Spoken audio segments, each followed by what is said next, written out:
teach the young our differences, yet look how we're the same. We love to laugh, to dream our dreams. We know the sting of pain. From Leningrad to Lexington, the farmer loves his land. And daddies all get misty-eyed to give their daughters hand. Oh, maybe when we realize how much there is to share, we'll find too much in common to pretend it isn't there.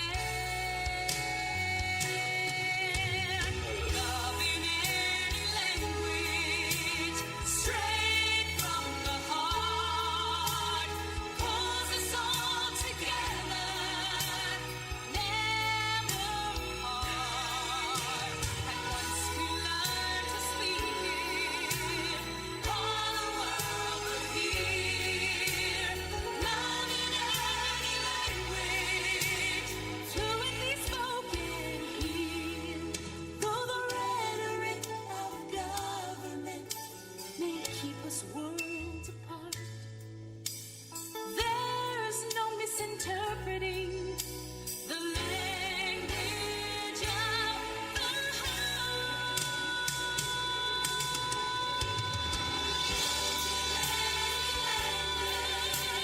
Straight from the heart, pulls us all together, never apart. And once we learn to speak it, all the world will hear. Love in any language, fluently spoken here. Love in any language, straight from the heart, pulls us all together, never apart. Once we learn to speak it, all the world will hear. Love in any language, fluently spoken here. Love in any language, straight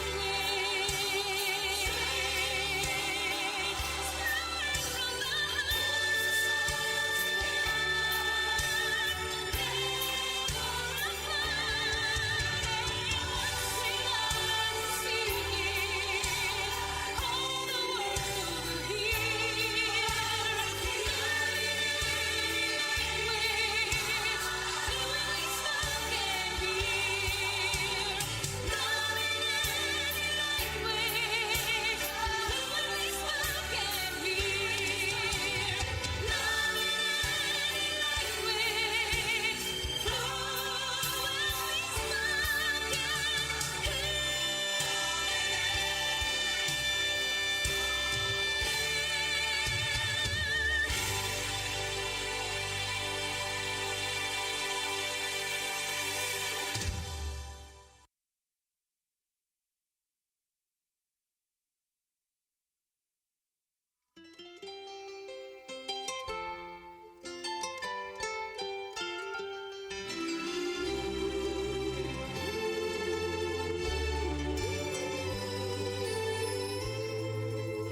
the is experienced through the Eucharist, only peace and unity prevails.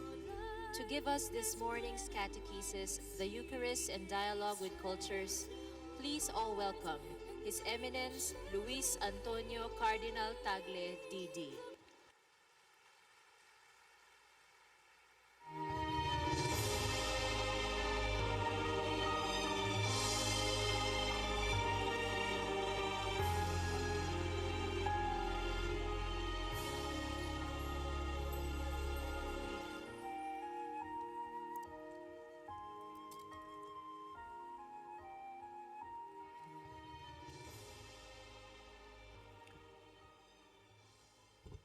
Maayong buntag.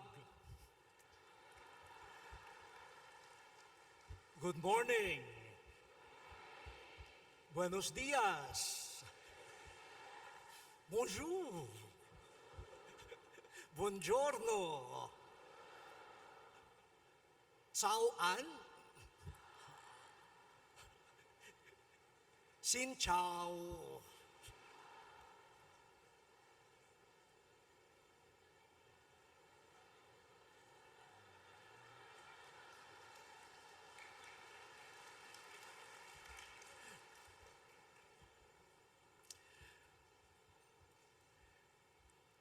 We are indeed blessed to have this day of reflection on the memorial of Saint Thomas Aquinas, not only a holy scholar, but a lover of the Eucharist. To him, to his prayer and intercession, we entrust today's reflections. Every International Eucharistic Congress is special. It is an extraordinary event of grace. But for me, the 51st International Eucharistic Congress is extra special, not only because it is being held in the Philippines for the second time, and now in this beautiful and historic city of Cebu,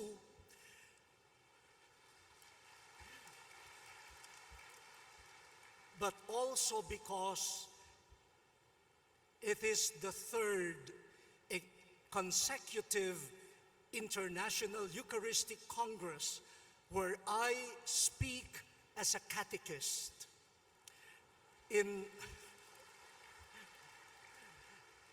In Quebec, Canada, 2008, and in Dublin, Ireland, 2012, I opened my talk by saying, I bring you warm greetings from the Philippines. Now I have to change that. Now I say, thank you for bringing the warmth of your peoples and countries to the Philippines.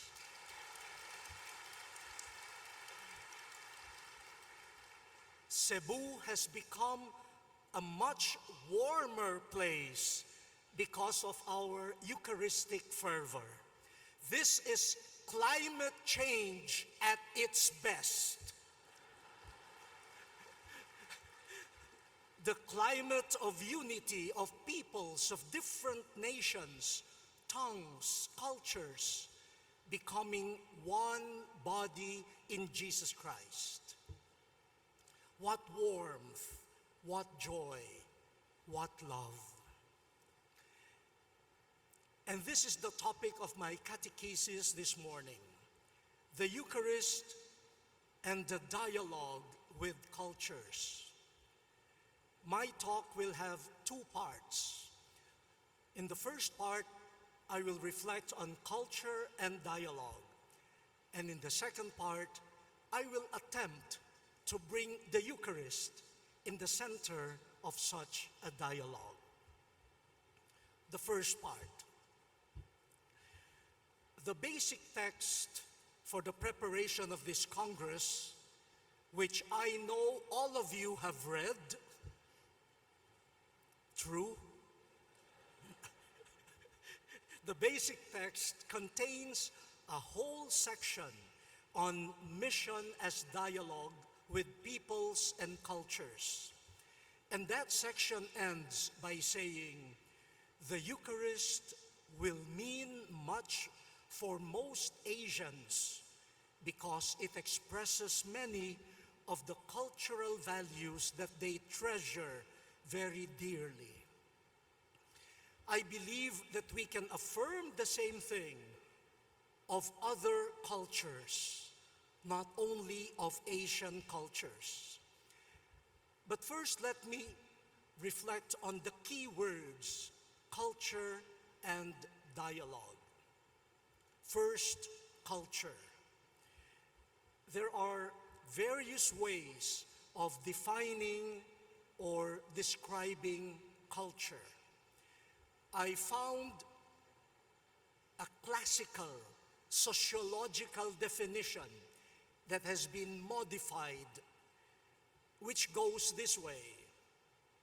Culture is the whole complex of forms of feeling, acting, and thinking shared by a society which allows members of the group to survive, provides them a sense of identity and belonging, and gives their lives meaning. From that definition, we see how important culture is and how no one could escape culture. In fact, culture is almost second nature to us. We don't even know that we are thinking, reacting in a particular way. It's because of culture. So culture contains ways of feeling, acting, and thinking. And these are deeply personal, but also profoundly communal, social.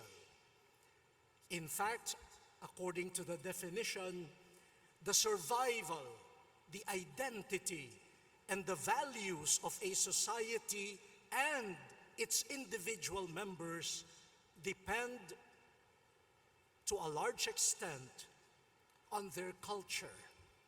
So when you move from one culture to another culture, even temporarily, you feel a bit strange.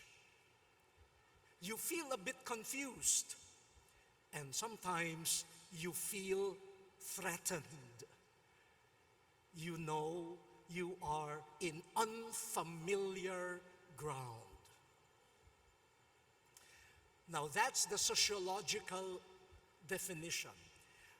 I'm not a sociologist. So to make culture a bit more chewable, more concrete for us in our daily living, let me alert us to ordinary signs or bearers of a people's culture. I will give you some examples. You want to understand your culture? You want to understand the culture of your family? You want to understand the culture of your parish? Look at the following things.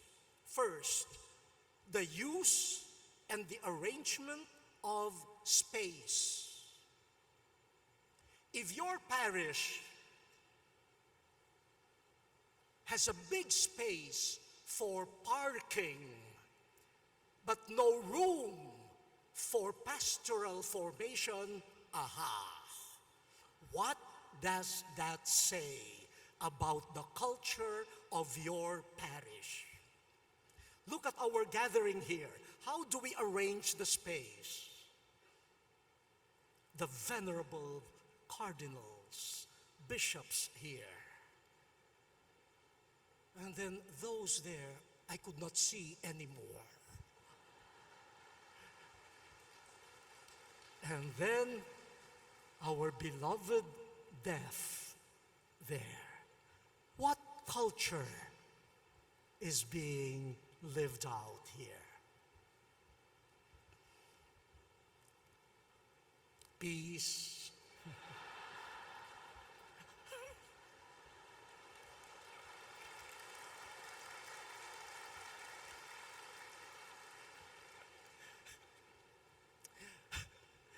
Look at your churches.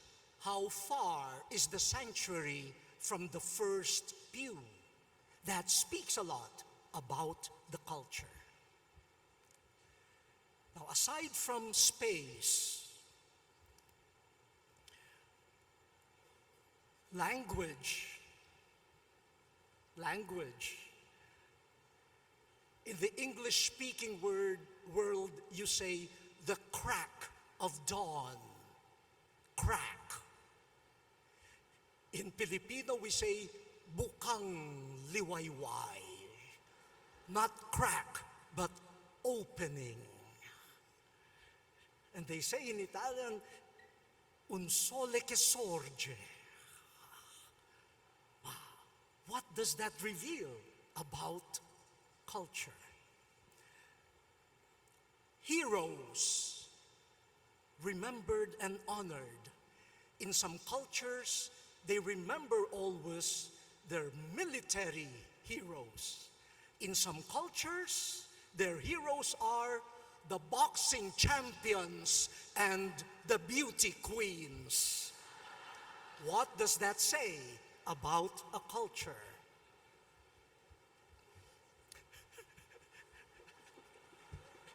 Peace. The system of awards and punishment.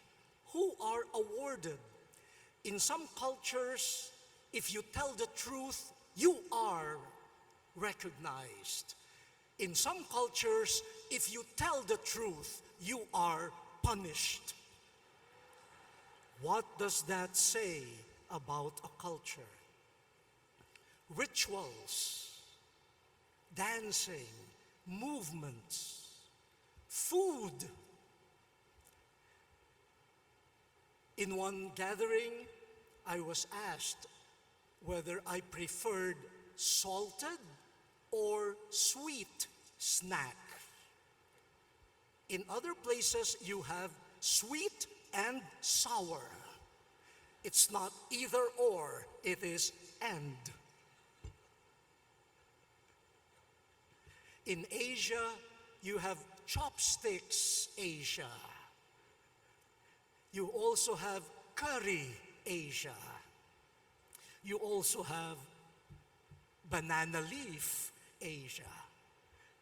You see the culture based on food and also the sense of time.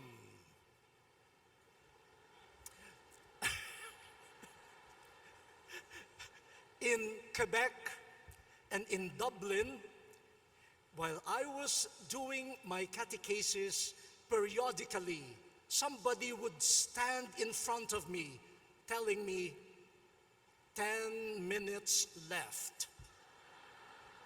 1 minute left. And then the next time, we will turn off the microphone. Here, I don't think anyone would come in front of me. Nobody would dare.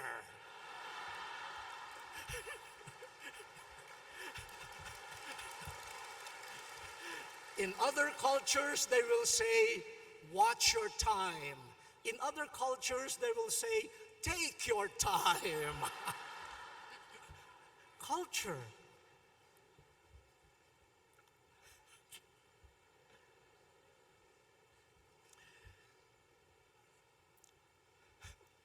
And many others. I think that way of approaching culture would be more concrete and simpler, and it would help us even engage in individual and corporate examination of consciences. I see many of my brother priests here. Look at your room. Does it reflect a celibate culture? The way you arrange your beds and your things. You are celibate. Your bed should be single, not double.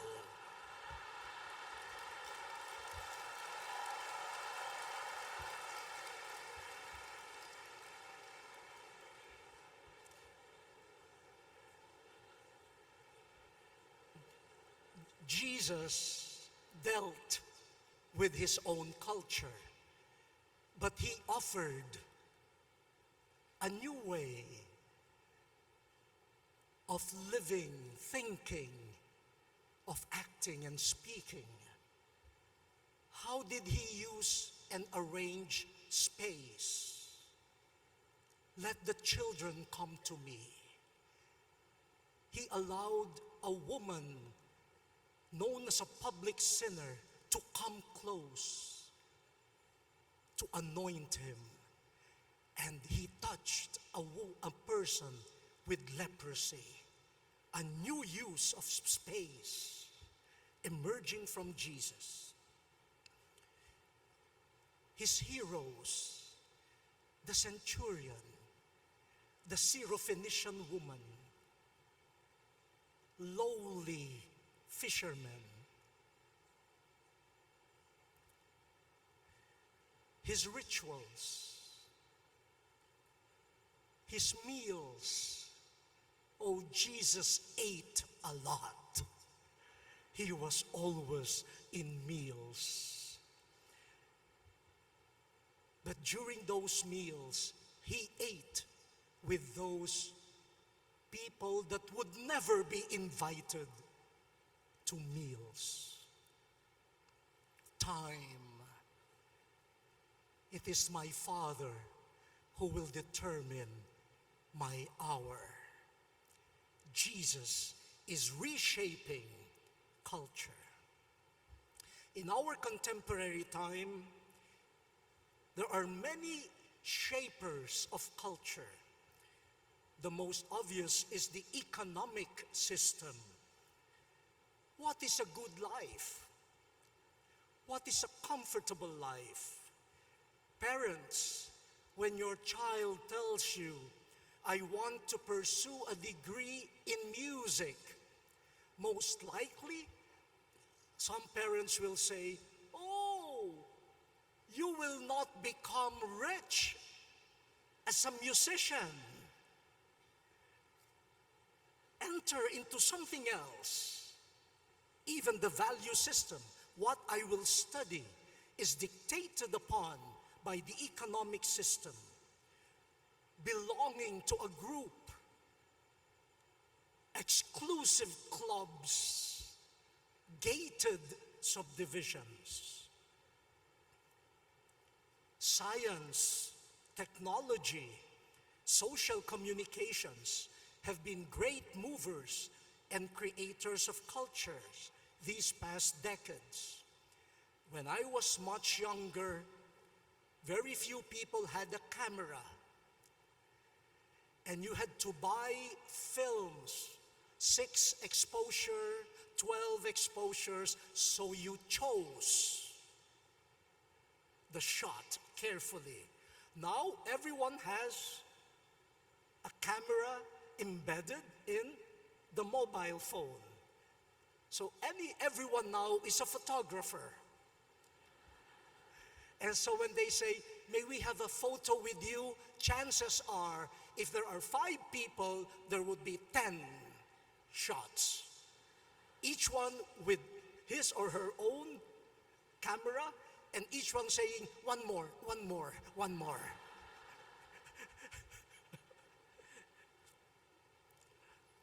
Wars, ethnic and religious conflicts, natural calamities, typhoons, earthquakes, and the ensuing migration, the refugee crisis, are shaking the grounds of cultures, both of the displaced peoples and of the places of destination.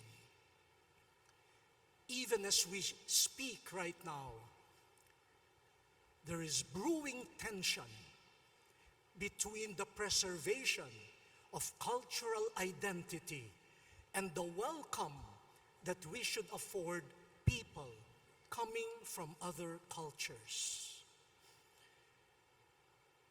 Many conflicts that harm our world today involve disconnectedness of cultures and even clashes of cultures.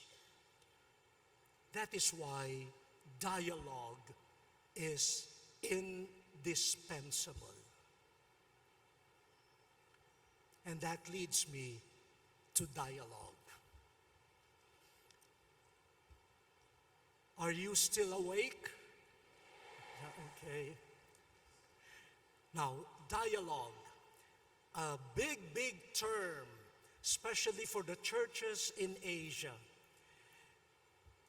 But how can we approach dialogue more simply and in the context of cultures, the way we have described cultures? Let us learn from the business world. Let us dialogue with the world of business. You know, in looking for managers and high-level administrators, business establishments and corporations set as one of the criteria what they call cultural intelligence. Cultural intelligence. IQ, what is IQ? It's intelligence quotient, and EQ, emotional quotient, are not sufficient anymore. Cultural intelligence is important. Now, there are three components of cultural intelligence. First, I know my culture, and I know how my culture affects my attitudes, priorities, work ethic, and relationships. I don't only know my culture, I know how my culture has formed me and has affected me. You know, when I was a student in the United States, one day our professors gave out class notes, but somehow they did not reach me.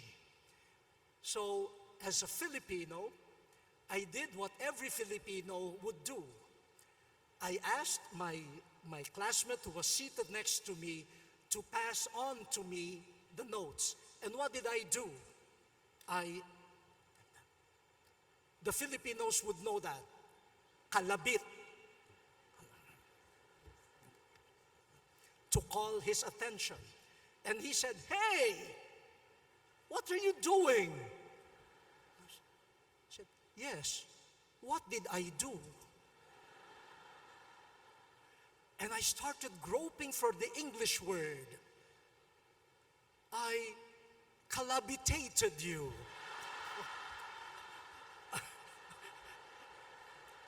I calabitized you. And I could not find a word in English. Maybe that action was not part of their culture. So from that time on, I was always in this position. They thought I was praying all the time. But it was to avoid this very normal, natural reaction on my part doing this. Don't do it now, please. So that's part of cultural intelligence. I know my culture and how it affects me. Secondly, I study and try to know from within the cultures of other people. So I begin to understand why they behave as they do. Understanding. And the third, I determine a path for my culture and their culture to learn from each other, to challenge each other, to purify each other. Hopefully the result is the affirmation of the beauty of each culture, the diversity of cultures, but now walking together towards the common good. Ultimately, cultural intelligence, CQ, IQ, EQ, CQ, is the capacity to engage in and facilitate dialogue. The church needs cultural intelligence. If it wants to dialogue with traditional and emerging cultures, we need that. I propose that even in seminary training, in the beginnings of formation in religious life, we should be aware of what we are doing to develop cultural intelligence. Because they develop somehow an ecclesiastical culture. When they go out to the parishes, another culture, and they don't know how to dialogue because there is no developed cultural intelligence. But dialogue grows with discernment. We should avoid the first danger, a facile or easy condemnation of values of other cultures that look strange to us. For all we know, they may contain elements of the Christian vision, but expressed in a different way. But we should avoid a second danger, which is accepting anything. We should refuse to recognize values that enjoy widespread social acceptance but are incompatible with the Christian vision. Now, why does the church engage in dialogue with cultures? For mission. Mission. For the capacity of the church to exist as an effective witness to the gospel before today's culture necessitates dialogue and cultural intelligence. We just cannot blame cultures or the enemies of truth within and outside the church. If the gospel is to be a leaven of transformation, we need to know the gospel, but we also need to meet peoples in their cultures. We need cultural intelligence for the sake of the gospel and of humanity.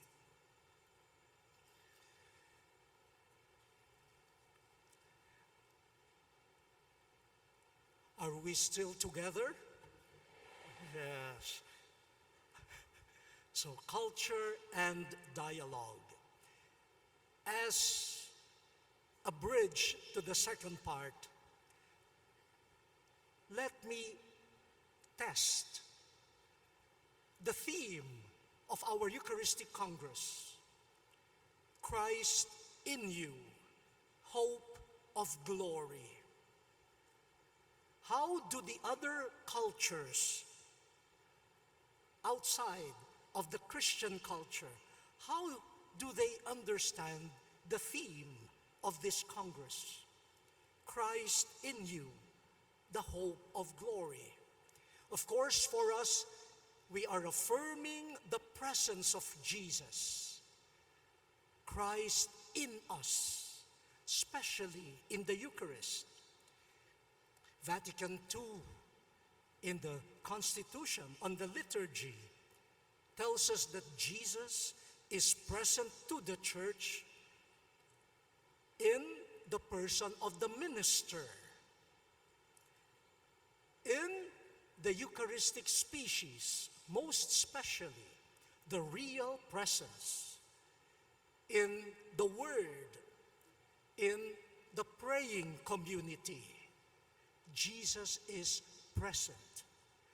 But how do you talk about presence, real presence, in a world shaped by virtual reality? Where is the real Cardinal Tagle? There or here? Some of you prefer to look there. It seems that virtual presence is easier on the eyes than this one. Now, where is the real?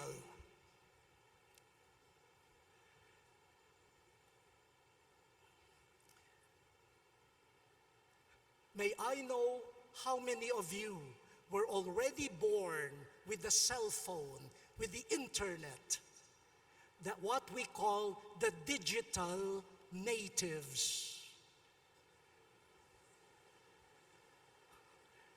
I think most of us here are digital migrants. Yeah, we are moving into this culture. The migrant workers, the Filipino migrant workers, thanks to digital technology, have contact with their families through Skype, Facebook, text messages, and other digital means. Here in the Philippines, and I know elsewhere, many mass protest movements have been organized through social media. A community is being generated by cyber technology. Is that real? Is that virtual? Yet, the same digital world or culture has formed many young people to put prominence on image. Image is everything. So I should look good on Facebook. So what is the better angle? This or that? What is real? I want to be a celebrity. Even fundamentalist, violent tendencies and the recruitment to join these terrorist groups are happening on social media. Is that virtual? Is that real? Unfortunately, even exploitation through cyber sex. That's one culture that we have to contend with. The culture of the virtual, digital world. I would be very interested in a workshop on the real presence in a digital, virtual world. When you talk to young people about real presence, what enters their mind? The adoration chapel, the monstrance, the consecration, or a Facebook page. I was having a photo with someone who had said, "Cardinal, may we have a photo?" I said, "Sure." Then she said to me, "I am your friend." And I looked at her, I said, "I don't know her." Then she said, "A friend on Facebook." I said, oh, okay. Is that a real friend?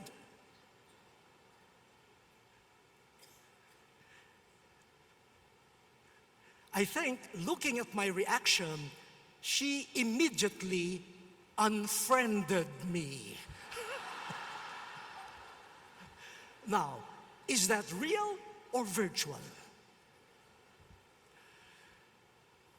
But I have learned from experts in the digital culture that the term real for them means authenticity, integrity, credibility. When we dialogue with the culture of the virtual, they will look for authentic and the credible presence of Jesus in the minister, in our words, in our Christian community. We assert the real presence of Jesus. For those in a digital, virtual culture, that means I will look for a credible, believable, authentic manifestation of Jesus. With that, I turn to the second part. I will try to go to two. I have time only for two emerging cultures, and I would propose a way of Eucharistic dialogue with those cultures. The first is the culture of alienating individualism. And we propose the Eucharistic culture of convocation, gathering, communion in love. One of the great gifts of our time is the value placed on the individual human person. The appreciation of the person is good and necessary for society. This is what sociologists, psychologists call individualization. And that is important. Individualization prevents human beings from being reduced to mere spare parts of a big social machinery. Unfortunately, this healthy process of individualization has been pushed to an extreme called individualism, where the individual and the community become enemies.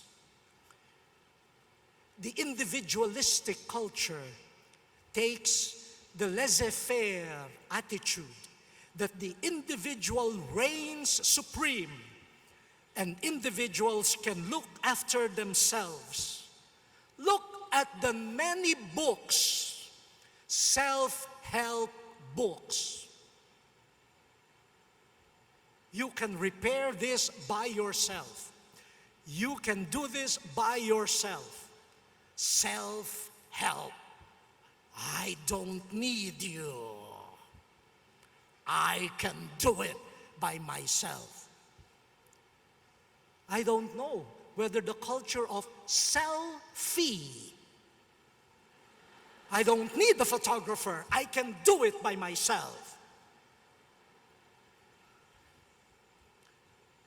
Why am I raising my voice? But we have to be critical. We have to be critical about all of these things. In the culture of alienating individualism, the individual alone must achieve something in society. This culture protects individual rights, but does not sufficiently stress duties to other persons and to society. Individualism is fueled in the economic sphere by competitiveness rather than cooperation. And the educational system reinforces this with beautiful words: creativity, initiative, personalization. We need to be careful. What do we mean by those words? Now, the culture of individualism has social forms. For societies can also be individualistic. For example, ethnocentrism, nationalistic xenophobia, religious intolerance. It stigmatizes persons, discriminates against them, and sees strangers in a distorted recognition. The culture of individualism sets up barriers and relegates the unwanted to ghettos.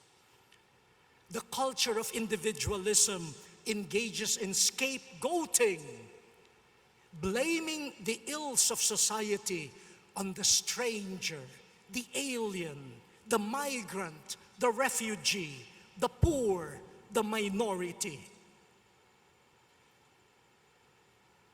The irony of it all is that this culture of individualism that wants to protect the individual is one of the causes of the disappearance of the individual.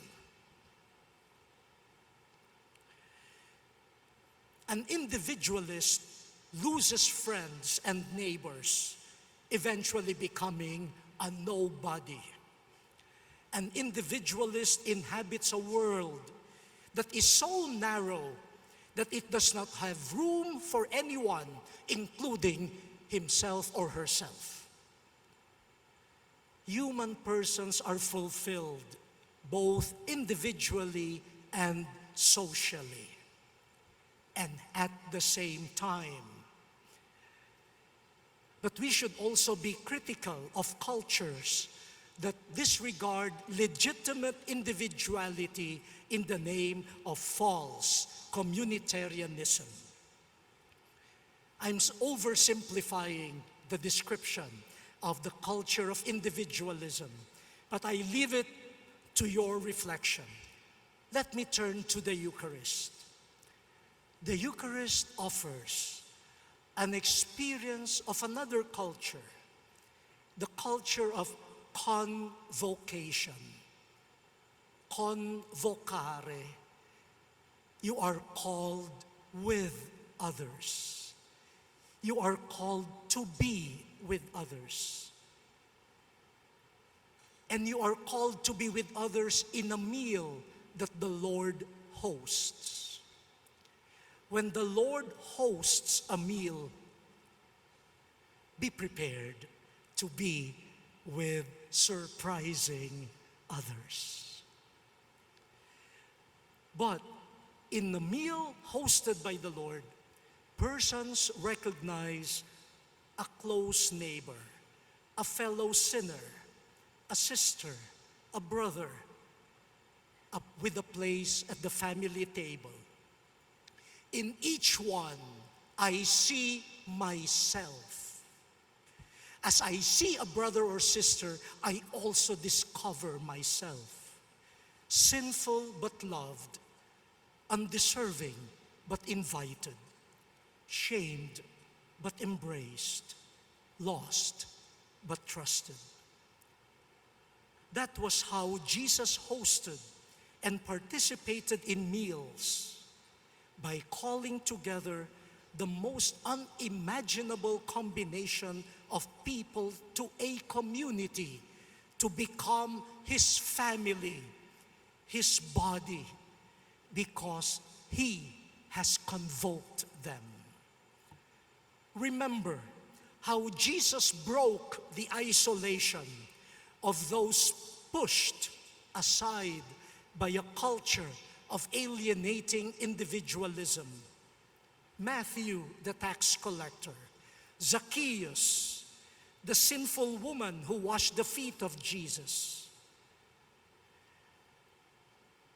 the centurion, the Syrophoenician woman, and recall the eternal isolation of the rich man who totally ignored the poor man, Lazarus. My dear brothers and sisters, let us begin the dialogue with the culture of alienating individualism in our homes. Restore the family meals. The basic unit of the meal is the table, the common table. Nowadays, The basic unit of the meal is my plate. And if I have my plate with food on it, I can go anywhere and eat it by myself. But that is not a meal. That is just eating. Individualistic persons know how to eat, but they don't know how to participate in a meal.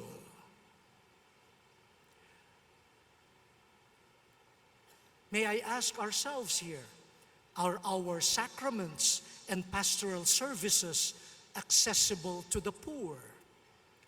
Are our parishes welcoming to the deaf and other people with disabilities? Do the wounded, lost, shamed, humiliated, and despised find a family in our communities? And on the other hand, are individual gifts, opinions, and talents allowed to grow in our communities? Let me end this section with a story. When I was a parish priest in the 1990s, I invited some of the youth, the sick, the poor, the women, the people with disabilities, and the unknowns to come up to the altar so that their feet could be washed at the commemoration of the Lord's Supper on Holy Thursday. And by the way, last January 6, Pope Francis issued this directive that from now on, in the washing of the feet, the people of God must be represented.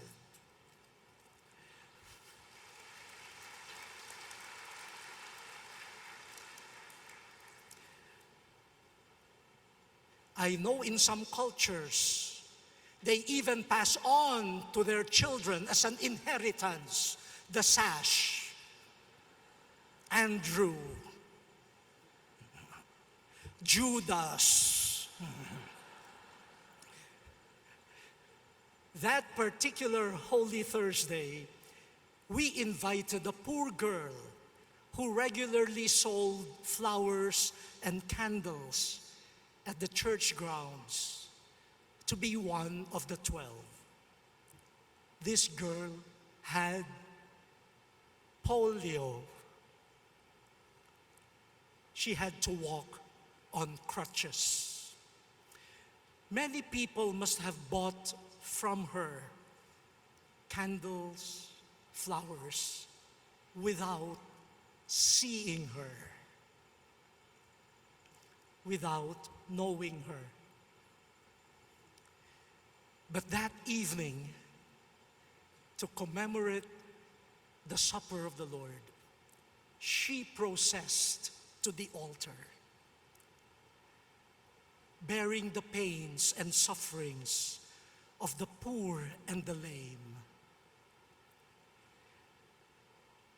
I will never forget how it felt to hold, to wash, and to kiss her foot, her limp and shriveled foot.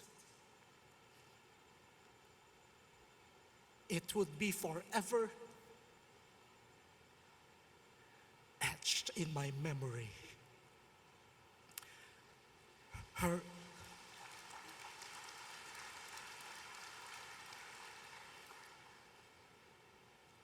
And I understood what Jesus meant when Peter refused to be washed.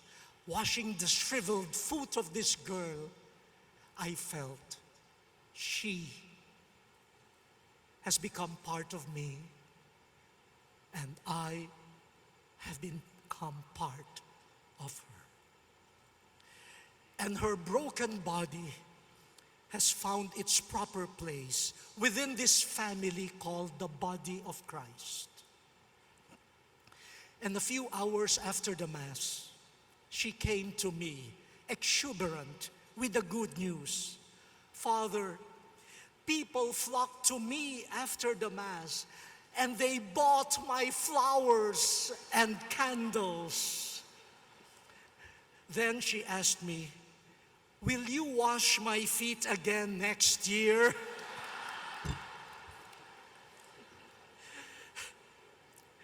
She is no longer just a polio-stricken flower and candle vendor. She has entered the community.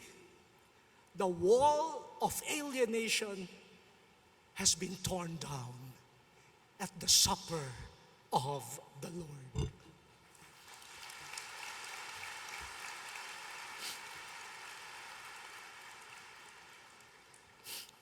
Last October 2015, with a team from Caritas Internationalis, I went to a refugee camp in Idomeni, Greece, close to the border with the former Yugoslav Republic of Macedonia. The thousands of tired, hungry, weary, dirty, confused, and anxious refugees from Syria, Afghanistan, Iraq, and we remember them, and the many, many other refugees from Asia and different parts of the world. They were longing not only for food, drink, shelter, and safety, but for hospitality and welcome. And in the midst of the tensions and commotion, I noticed an energetic lady, the vice mayor of Idomeni, who was managing the distribution of food. We were following her directions. During a pause, I asked her whether it was her job as vice mayor to manage the distribution of food. She said, "No, this is my volunteer work." Quite amused, I asked her, "Why do you need to volunteer? You already are a busy woman as vice mayor of the town." Her answer, brothers and sisters, my ancestors were also refugees. I have refugee DNA in my body. I will never forsake them. They are my brothers and sisters.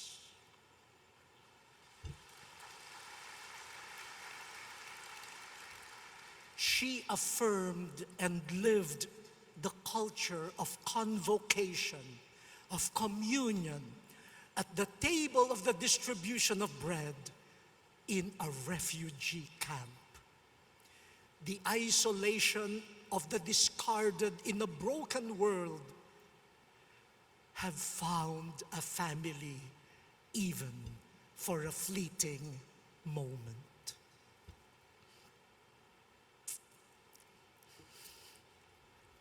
And finally, may I continue?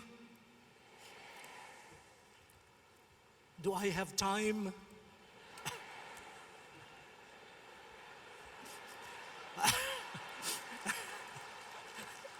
No, I will watch my time too. The second and final type of culture, what Pope Francis has been talking about, the throwaway culture. And what do we propose in the Eucharist? The culture of gift and sharing. In our time, we see a culture of achievement, of success. People are driven to work hard for self-advancement and for the good of their families. Human work that develops human talent and promotes social progress must be encouraged. The sad reality, however, is that human achievement is often fueled by materialism. The accumulation, the consumption of goods, even when they are not needed, becomes a badge of dignity. Competitiveness, inequality, and affliction emanate from this culture. Buying for the sake of having leads to throwing away. And we throw away goods that the poor should benefit from, but could not afford to buy. But is it not ironic that the culture of accumulation is also the culture of throwing away? Who has something to throw away? Only those who have accumulated. And they have accumulated what they do not need.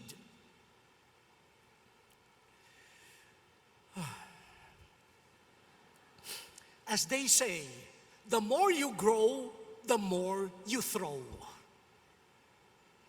You throw so that you can buy more. And you throw again. You throw what you were not able to consume. And what a scandal when many people live in the midst of trash discarded by others. And may I appeal to you, dear brothers and sisters, when you send relief goods to victims of natural calamities, please do not send what you have thrown away.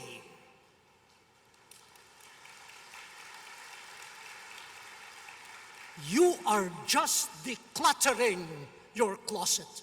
Imagine, during the time of Hayan, Yolanda, as we were unpacking some of the donations, there was a wedding gown. Who would use a wedding gown?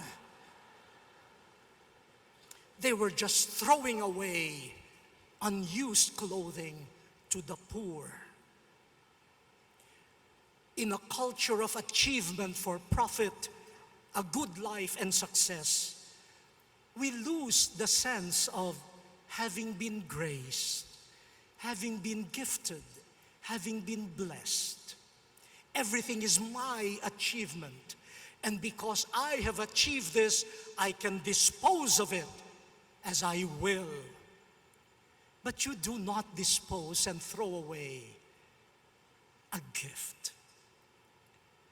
If we are simple, if we live by restraint, we could go against the throwaway culture. But let us begin now. Husbands who are here, are you tempted to throw away your wife like a home appliance? She is a gift. Don't throw her away. Wives, are you about to throw away your husbands like junk? Think twice. Your husband is a gift. Parents, do you see in your son or daughter that gives you some difficulties a thing to be thrown away? Or do you see in him or her a gift of God? Mothers, do you consider the baby in your womb a burden or a problem to be thrown away, or a gift of life? Teachers, will you throw away slow learners among your students, or will you treasure them as gifts, especially when you are teaching in a Catholic school? Politicians,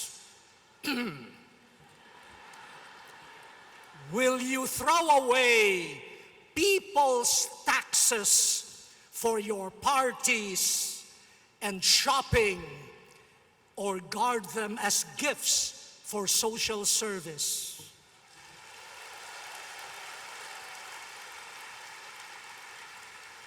My dear Reverend Novice Mistress, do you treat a rather unique novice as a problem to be thrown away or a gift of mystery?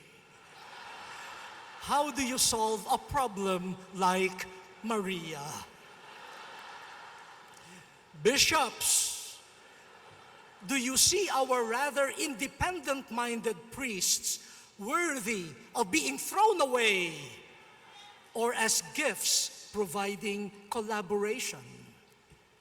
Priests, religious, and lay people, do you want to throw us, bishops, away too? Believe it or not, even bishops could be gifts.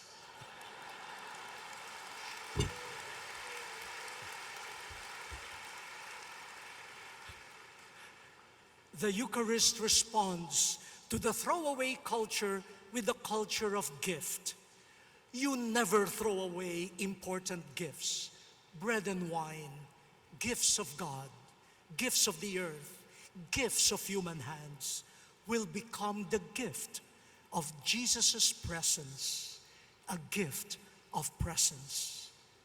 But mind you, the Bible is filled with people who were thrown away.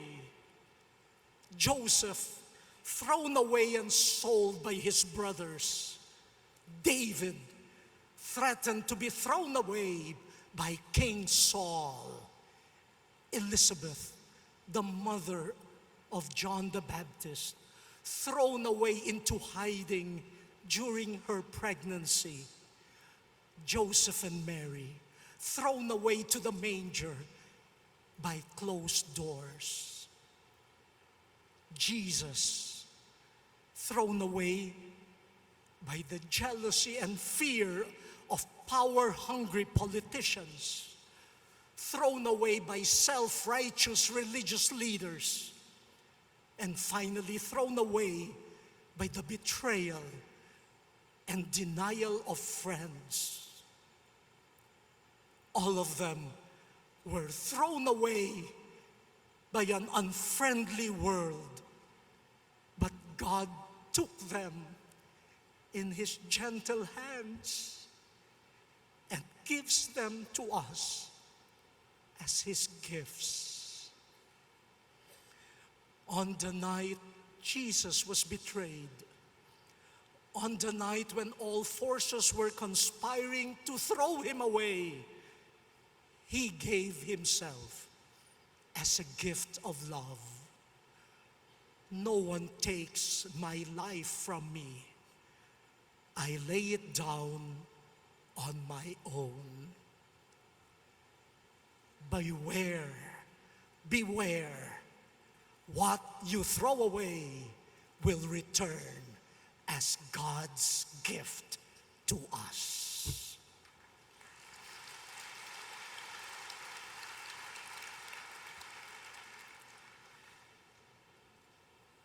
Christine Sunacoro rightly observes, it is incongruous to delight in Jesus' Eucharistic body if we throw away into invisibility some who make up the body of Christ.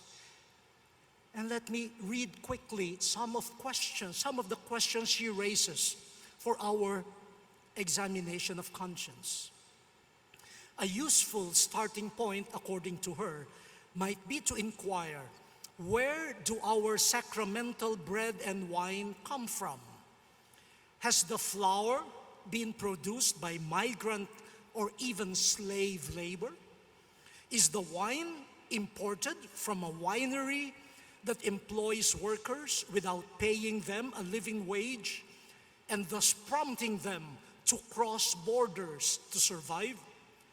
And the catered food and dishes for synods, conventions, assemblies, conferences, and task force functions in metropolitan hotel chains, who cooks and who cleans up afterwards?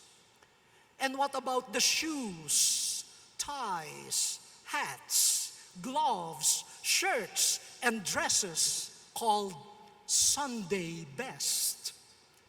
Who makes them? And who dry cleans them? Are they brothers, sisters, or just invisible, expendable migrants and refugees, disregarded as pawns on the chessboard of humanity? End of quote. To the many people who arrange the seats here before we come every morning and who stay behind while we are probably already sleeping in our hotels, thank you.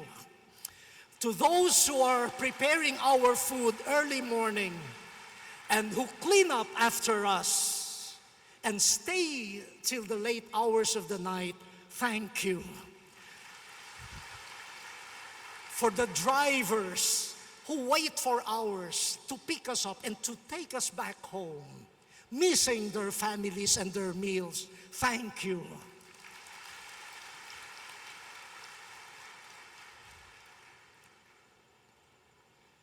You make this Eucharistic Congress truly a culture of Eucharistic love.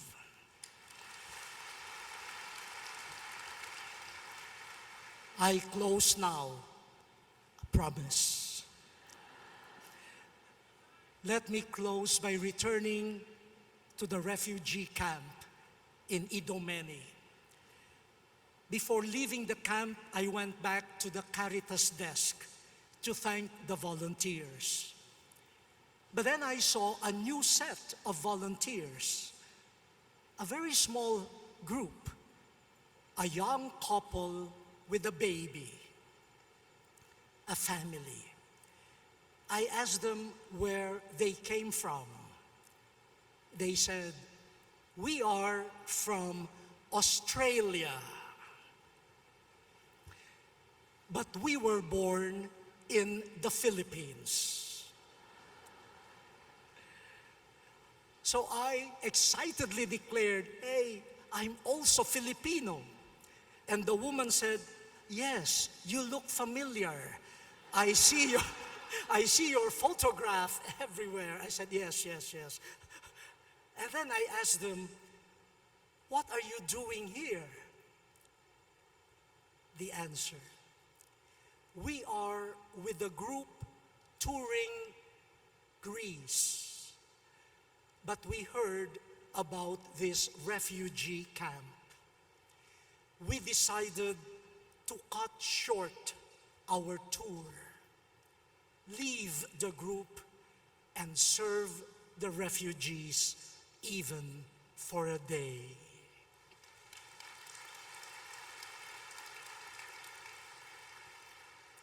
That couple with a child is a wonderful gift. I believe that for every piece of bread, every bottle of water, for every smile they gave, the refugees would not feel like trash, thrown away as rubbish on the rough seas and lands, but as gifts to be treasured. Let us behold Jesus in the Eucharist. Let us allow Him to form in us a community of neighbors, brothers and sisters. No more barriers, only bridges. Let us allow Him to open our eyes to see in creation, in persons, in the poor, the discarded, but truly gift of God. No one thrown away, only gifts to be treasured. This culture of communion and gift shared will make a Eucharistic community a real, a credible presence of Christ in the cultures of the world and provide the world a reason to hope. Christ in us, our hope of glory. Thank you very much.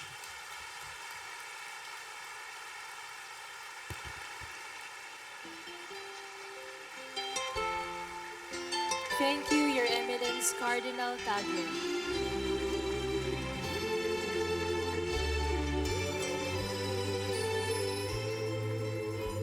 And now, to share with us his voice of hope, let's all welcome Mr. Keiichi Sugawara.